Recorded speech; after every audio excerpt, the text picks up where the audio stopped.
So that's summer school, going to ninth grade, 8th grade and ninth grade.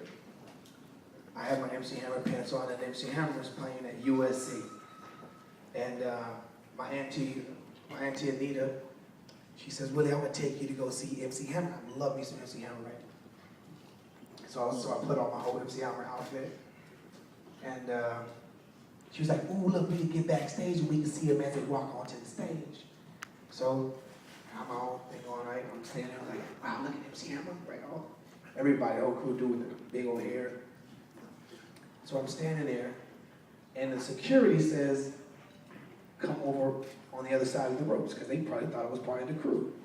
Tell me, I look like MC Hammer. So I'm standing there, and MC Hammer walks right by me. I'm like, I really love you. You probably don't remember this. I was like, I like you so much. And he stopped, and he talked to me. He was like, yo, little man, I like your style, da-da-da-da-da. And I was like, yeah, I dance. And my hand was like, he danced really good. He was like, you keep it up. I was like, wow. I was like, wow. And I promised myself, like, 'cause in my brain, I always wanted to do it. You couldn't tell me no. I was going to figure out a way. And I told myself, whenever I make it, I'm going to be nice like MC Hammer was nice. That meant so much to me, you know. I don't think I was standing up.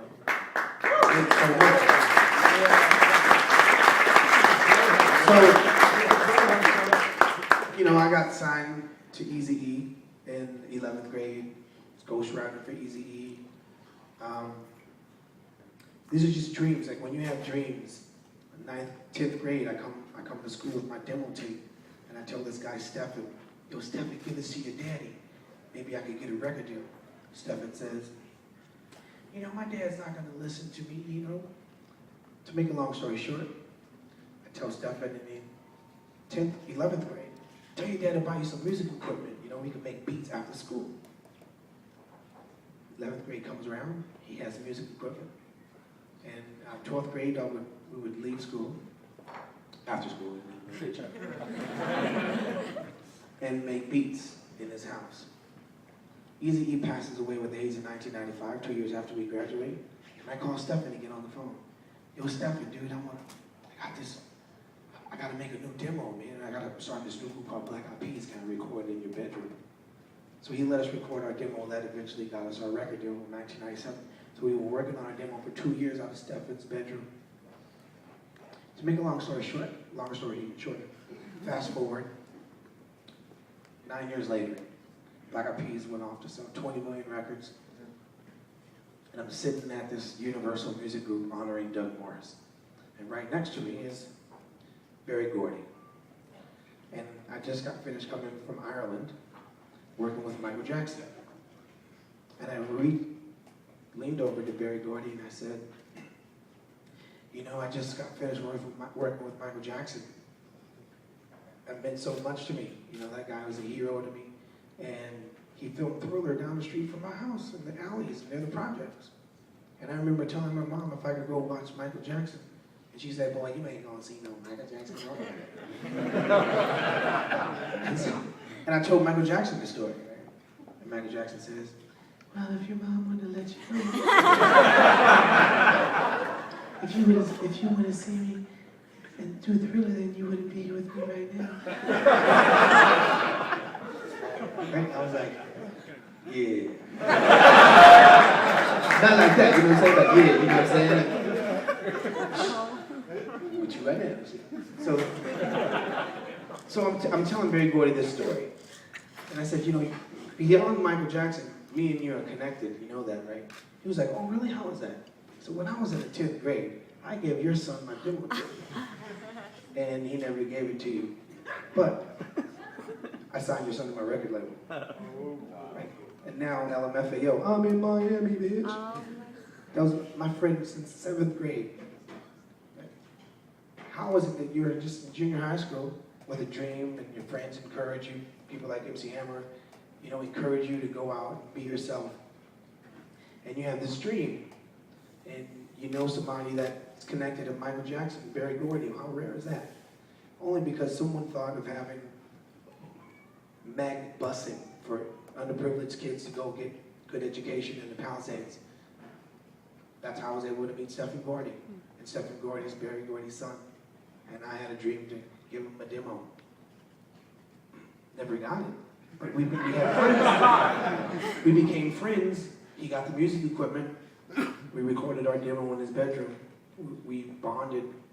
And it fueled our relationship to where we owed each other things, to where I felt I was obligated and I needed to lift up LMFAO with Black Eyed Peas success.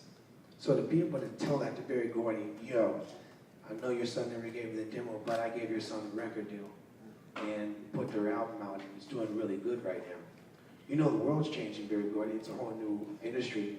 The people up here don't really realize it, but it's already done more.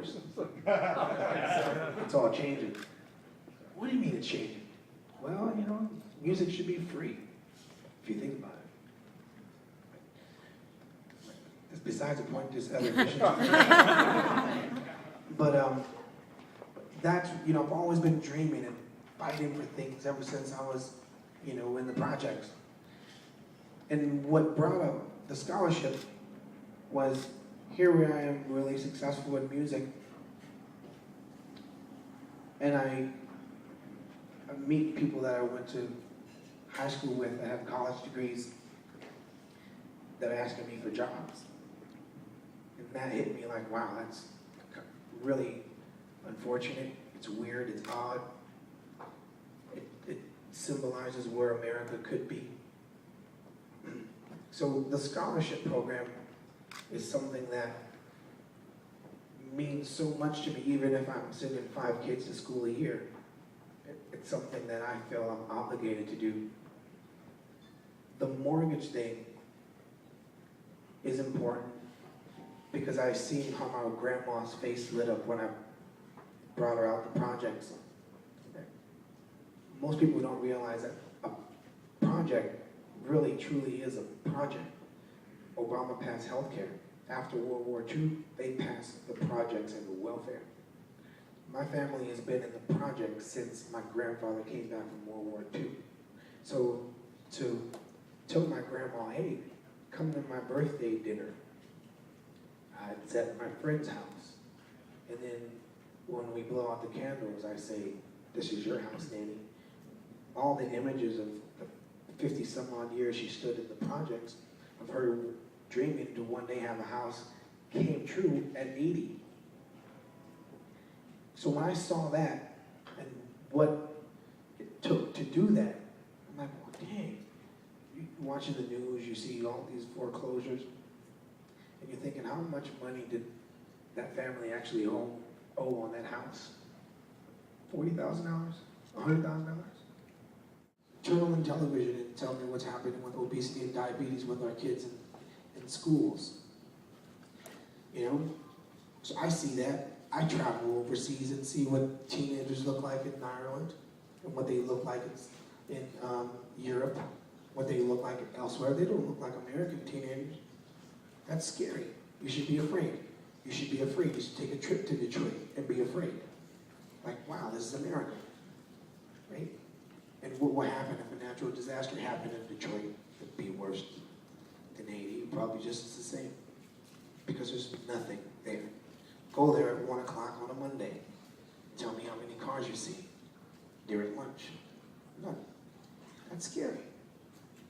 There's a lot to be done. So where do you start? You start with yourself. Right? I'm not saying I'm going to go out. There's a lot of corporations, a lot of billionaires that do things. But those corporations and billionaires that have done things inspired me. And if I could share that same inspiration to inspire other people to do the little that they can, then that's doing something. Moving, so I'm doing my part, and if you can help me do my part, and by helping me do my part, you do your part, that's a lot of parts.